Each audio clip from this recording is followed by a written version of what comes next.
கைது செய்யப்பட்டாருன்னு சொல்லி ஹெட்லைனில் போடுறாங்க. அவருக்கு எப்படி கைது பண்ணாங்க? என்னோட நம்பர்லாம் வாங்கிட்டு போயிருக்காங்க. ஆனால் எந்த ஒரு தகவலும் எது வரைக்கும் என்கிட்ட சொல்லலை. எங்கள் வீட்டுக்காரருக்கு என்ன ஆச்சுன்னு எனக்கு தெரியணும்.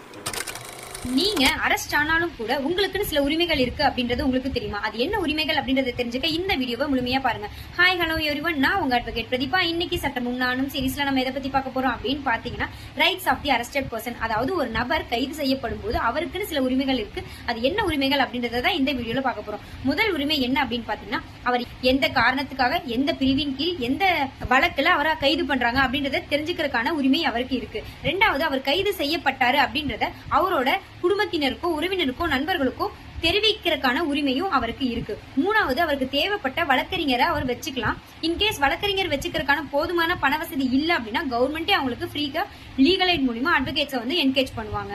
நாலாவது உரிமை என்ன அப்படின்னு பாத்தீங்கன்னா, அவங்கள அரெஸ்ட் பண்ண 24 மணி நேரத்துக்கு முன்னுள்ள மேஜிஸ்ட்ரேட் முன்னாடி ப்ரொடியூஸ் பண்ணணும். Right to be produce before the magistrate அப்படின்ற உரிமையும் அவங்களுக்கு இருக்கு.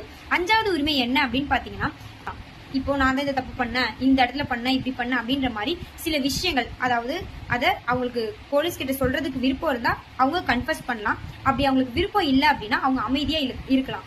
அமைதி இருக்கிறதுக்கான உரிமை கூட அவங்களுக்கு இருக்கு. ரைட் டு ரிமைன் சைலன்ஸ் அப்படின்ற உரிமை கூட அவங்களுக்கு இருக்கு. இன்கேஸ் இப்போ ஒரு நபரை கைது செய்யும் போது அவங்க உடம்புல சில காயங்கள் இருக்கு, இல்ல சீரியஸ் இன்ஜுரிஸ் இருக்கு அப்படின்னா அவங்கள மெடிக்கல் செக்அப்க்கு கூட்டிட்டு போறது. எதுக்காக அந்த மெடிக்கல் செக்அப் அப்படின்னா, கைது செய்யப்படுறதுக்கு முன்னாடியே அவங்களுக்கு இந்த மாதிரி உடம்புல இவ்வளவு காயங்கள் இருக்குன்றத மென்ஷன் பண்றதுக்காகவும், அதே மாதிரி போலீஸ் மூலியமா அவங்களுக்கு எந்த ஒரு அபியூஸோ டார்ச்சரோ நடக்கல அப்படின்றத உறுதி செய்யறதுக்காகவும் அந்த மெடிக்கல் செக்அப் இருக்கும் அப்படின்னு சொல்றாங்க. அடுத்தது அரெஸ்ட் மெமோ. இப்போ ஒரு பர்சனை அரெஸ்ட் பண்ணும்போது போலீஸ் அவங்களுக்கு சைன் வாங்குவாங்க, அரெஸ்ட் மெமோ அப்படின்னு சொல்லிட்டு. அது என்னென்ன இருக்கும் அப்படின்னு பாத்தீங்கன்னா, எந்த தேதியில, எந்த நேரத்துல, எந்த காரணத்துக்காக, எந்த இடத்துல அவங்கள அரெஸ்ட் பண்ணாங்க அப்படின்ற விஷயங்கள்லாம் அதுல இருக்கும். அதை விட்னஸோட கையெழுத்து வாங்குவாங்க. அவங்களை அரெஸ்ட் பண்ணும்போது யாராவது இருந்தாங்கன்னா அவங்களோட சைன் வாங்குவாங்க. அது மட்டும் இல்லாம அரெஸ்டட் பர்சனோட கையெழுத்தும் இருக்கும்.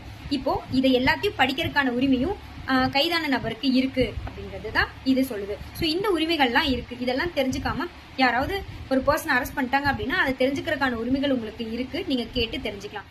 For more videos follow me. Thank you.